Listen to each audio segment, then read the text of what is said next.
पडताळणी विना ऑनलाईन प्रमाणपत्र देताना मुंबई महापालिकेचा सावळा गोंधळ उडाल्याचं दिसतंय।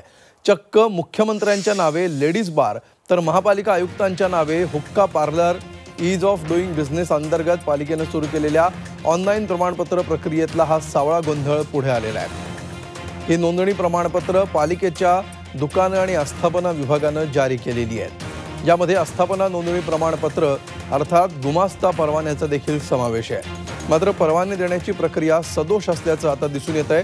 देवेंद्र फडणवीस आणि अजय मेहता यांच्या नावे मिळवण्यात आलेल्या परवान्यांमुळे परवाना देण्यापूर्वी अर्जाची पडताळणीच होत नसल्याचं दिसून येत आहे। मात्र ही प्रमाणपत्र महापालिकेकडून वितरित झाली असल्याला महापालिका अधिकारी दुजोरा सध्या देत नाहीये।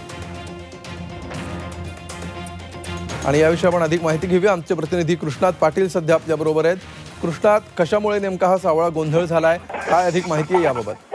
मुंबई महापालिकेने सर्व प्रमाणपत्र जे आहेत किंवा लायसन्स आहेत ती ऑनलाईन देण्याचा सुरू केलेला आहे। ज्यामध्ये ईज ऑफ डुईंग बिझनेस अंतर्गत ही सर्व व्यवहार जो आहे तो ऑनलाईन केलेला आहे आणि त्यामध्ये ती लूपहोल्स जे आहेत ते आता समोर येताना दिसत आहेत। मुख्यमंत्र्यांच्या नावाने आणि आयुक्तांच्या नावाने डान्स बार, लेडीज बार आणि हुक्का पार्लर ते वितरण झाल्याचं दिसून येतंय।